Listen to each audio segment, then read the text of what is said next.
Hi, Energy. Hope you're all doing okay. Just want to thank anybody and everybody that's watched my videos. One of them's got 156 views, so thank you very much for that. The numbers are getting up, so it'd be great if more people came, because I'm just putting them onto Enoch because he's the man, you know, he's the one that got me going on doing these videos. Okay, so this is about the afterlife, and I verify. I've got some notes here, so I can be quite succinct. Enoch's right about the afterlife, but nevertheless, it's not our constitutional position. What I mean by that is it's not our position where we feel like we don't need to do anything. We're just content to be with the Creator, you know, with Christ, with Horus, with whoever whatever name you put to that. And this is what I want to ask you, Enoch, as well. So look, yeah, because in Hindu theology, there is an avatar who comes at the end of the age of Kali Yuga. Now, Kali Yuga is basically called the age of decline. Apparently there's 4 yugas. There's Satya Yuga, I can't remember the other 2, sorry, but there's Kali Yuga, which apparently we're in now, which is the age of decline. That's why there's so much perversity going. That's why you see a guy marrying a horse on Jerry Springer, you know, it's obscene.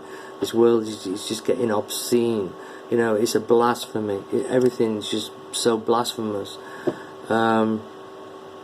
So that's what Christ said. You know, I mean, the gate to heaven is narrow. You know, you have to do what your purpose, like Enoch says. You know, unlock the script, find out what your purpose is.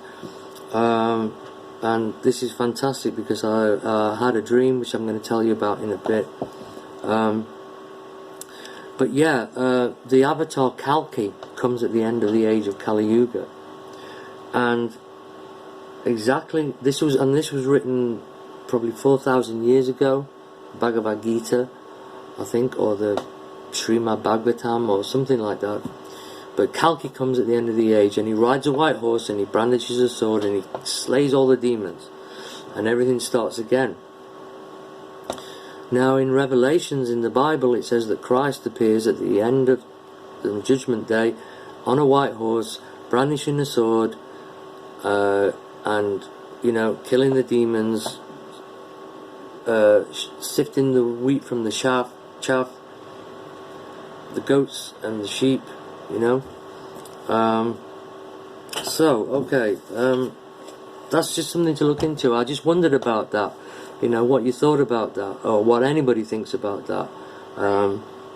Kalki, you know, I mean, it's got to be the same being. It has to be.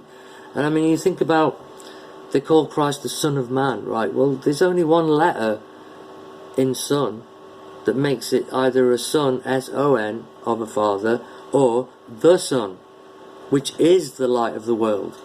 In actuality, the Son is the light of the world. So I'm really kind of cottoning on to this Egyptian thing because it's something that I've never looked into. And, you know, I admit that I know a lot of things about probably a lot of different religions and systems and magical systems because I've looked into it. Unfortunately, it's got me into trouble. You know, it got me gang-stalked. Well, I was gang-stalked from day one, but, you know, they probably wanted me to, you know, look into these things and get lost, you know. Anyway, okay, so let's have a quick look. Demos. Okay, so alright, yeah.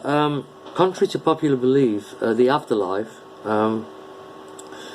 you can feel pain in the afterlife.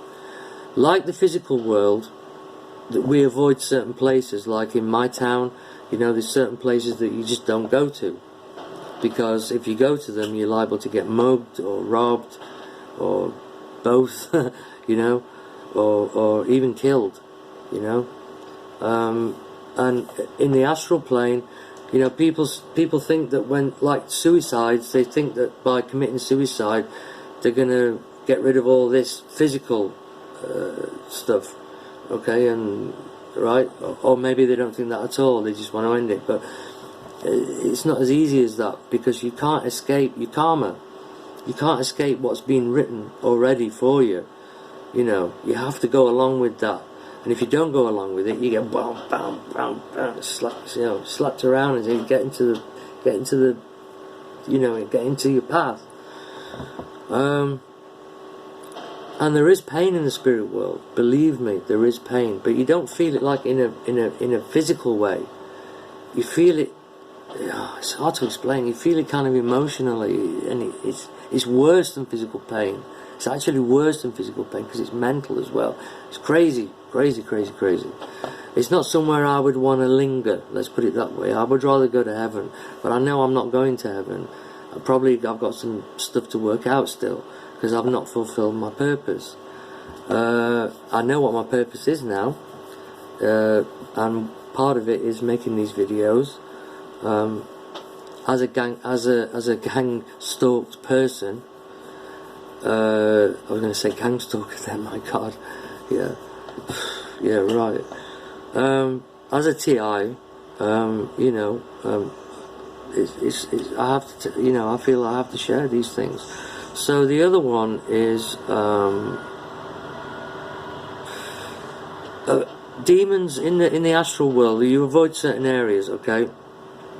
So, like, say if you're in an area which is okay, it's kind of like in between a really good area, like where I live right now, or a really bad area, you know, where there's drugs and prostitution and this, that, and the other. And you're there with a couple of friends or so, and you see all these guys coming towards you, and you know that they're up to no good. Okay, you move, you know. If you've got any sense about it, you move. Now, people think that when they die and go in the afterlife, that there's no trouble. There's no, you know, it's all rest. No, it doesn't work like that. You know, you have to sometimes battle demons. You just have to move from areas because they're moving. And when demons move, they move in clusters, or rather legions. There's at least, I think a legion is, what, 41 is it or something? I'm not sure. But yeah, legions, there's a lot. You know what I mean? So they move together, you know, and they kind of, oh yeah, you know. So you got to like, the astral plane, because it's kind of mental and emotional. It's the mind and emotion with the soul attached. You know, like the soul, like we're encased in this physical body. We're looking out of these two eyes, but who's looking out of the two eyes? Is it the two eyes, or is it you? You see what I'm saying? That's the soul. So anyway, going off on a tangent. Yeah, demons moving legions. Okay, right. Let me tell you about this dream that I had. Right. Excuse me. You see why I wear sunglasses? Because I got bags under my eyes. You know, I'm 53 years old, man. You know, I've like, you know, that's how I used to look. You know. And I'm probably about 2 stone overweight. Medication because of depression, anxiety caused by all the shit that I've had to put up with over the last 4 years. Excuse my language. Okay, so in this dream, I'm in a situation, I'm just in a place, I didn't know where. All I knew was there was about maybe 7 to 10 people who were all talking at me all at once.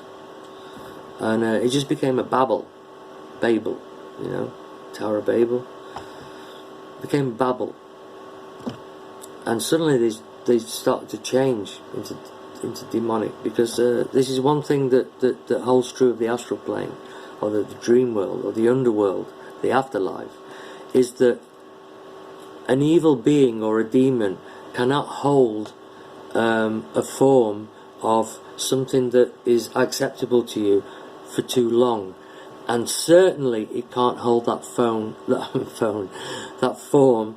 if you use the correct words. As Enoch says, words are magic spells. You use the correct words. So I, being a Christian, but having looked into Hinduism and stuff, I use the name of Christ, and I just said, in the name of Christ, I command you to depart from me.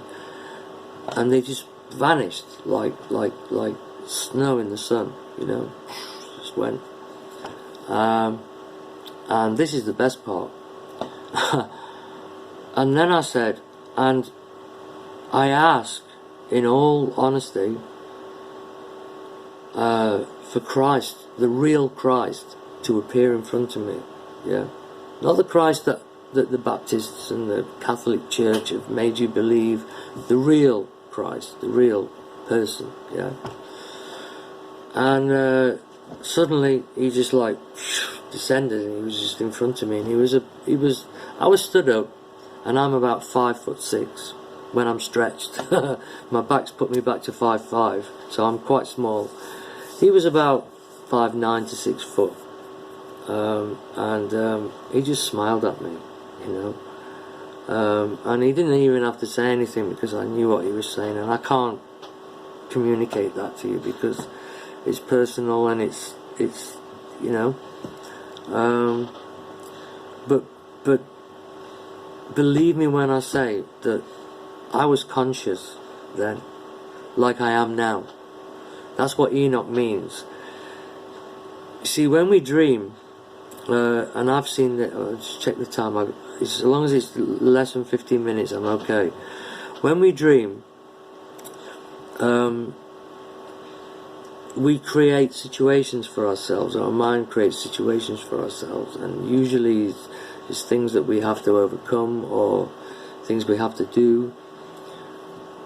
And in the astral world, or as Carl Jung says, in the collective unconscious, which is basically everybody's mind and thoughts, an ego, you know, the collective unconscious is a whole. So I was once out of my body, and I was conscious, and this person, it wasn't a demon, took me to this place, and there were all these bubbles, and inside these bubbles were people asleep in their beds, and you could see in the bubble around them the dream that was happening, and they were actually making these dreams happen. You know, that's how powerful they are.